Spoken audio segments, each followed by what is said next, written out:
মমিনুল হক, আমি আপনার কাছ থেকে শুনতে চাই যে অভিযোগগুলো আসছে আপনারা কি বলবেন সেই প্রেক্ষিতে, আপনারা এবার কি করছেন আসলে? অনেক ধন্যবাদ। আমার সম্বন্ধে সমালোচক আসলে মূল প্রশ্নটা এড়িয়ে উনি ভিন্ন প্রেক্ষাপটে চলে গিয়েছেন, বিদ্যুৎ সমস্যা। আমি প্রথমে একটা জিনিস অ্যাড্রেস করি, কানসাট আন্দোলনে যিনি নেতা ছিলেন উনি পরবর্তীতে আওয়ামী লীগের মানে বিনা প্রতিদ্বন্দ্বিতা নির্বাচনে এমপি হয়েছিলেন, গোলাম রব্বানী। হ্যাঁ, এবং ঘটনাটাও যেভাবে এক্সাজারেট করে মিডিয়াতে এসেছিল ব্যাপারটা এরকমই না।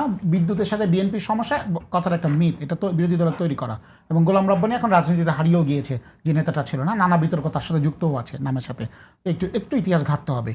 ভুতুরে বিলের কথা আমি কয়েক মিনিটের মধ্যে এক মিনিটের ভিতরে অ্যাড্রেস করার চেষ্টা করি। দেখেন, বিদ্যুৎ বিলের অনেক কারণে হতে পারে, প্রত্যেকটা মানে আপনার টেকনিক্যাল সমস্যার কারণ, মিটারের সমস্যার কারণে হতে পারে।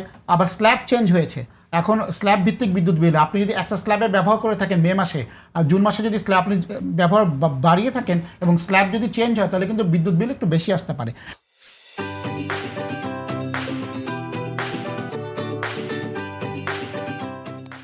হ্যাভিং সেড দ্যাট, প্রত্যেকটা ইন্ডিভিজুয়াল কেস যারা অভিযোগ করছেন সেটাকে অ্যাড্রেস করা হচ্ছে, স্ট্যান্ডার্ড মিটার বসিয়ে চেক করা হচ্ছে। বিদ্যুৎ মন্ত্রণালয় থেকে বারবার বলা হচ্ছে অভিযোগ পেলেই এই বিষয়গুলোকে তদন্ত করে ব্যবস্থা নেওয়া হচ্ছে, এবং বিষয়গুলোকে যারাই অভিযোগ করেছে প্রত্যেকটা আঞ্চলিক বিদ্যুৎ বিতরণ কেন্দ্র থেকে যে সেগুলো সলভ করার চেষ্টা করা হচ্ছে।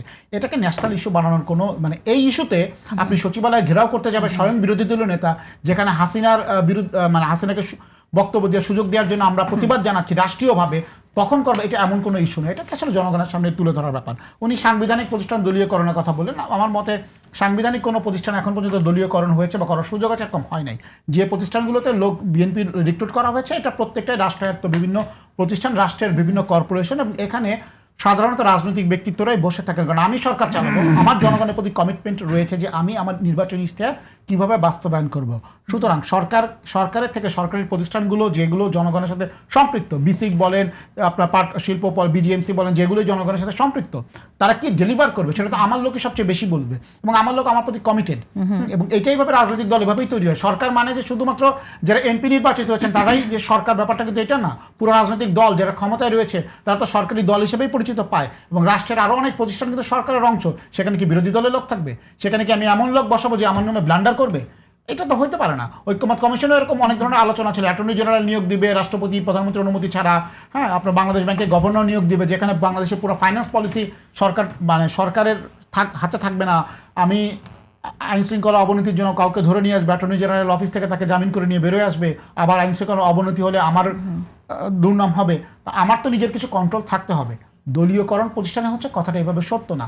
দলের লোকজন নিয়োগ পায়, এটাই কিন্তু হয়ে থাকে। কারণ আমাকে আমার কমিটমেন্ট ডেলিভারি করতে হবে জনগণের কাছে, সেটা আমার লোকে সবচেয়ে বেস্ট করতে পারবে। সো বিরোধী দলের পক্ষ থেকে যে দাবিগুলো করা হচ্ছে, জামাত এনসিবির পক্ষ থেকে অন্তঃসার আমি আসলে মিউজিক খুব একটা শুনি না, মনেও নাই আমার। তবে একটা মিউজিক শুনেছিলাম মনে হয় কিছুদিন আগে, চল যাই বাংলা সিনেমা দেখি, সিনেমার নাম নাকি পরাণ পাখি, এটা আমি শুনেছিলাম। এটা হয়তো মানে একটা মানে হাস্যরসের মাধ্যমে সিনেমাকে প্রমোট করার জন্য এটা হয়েছিল।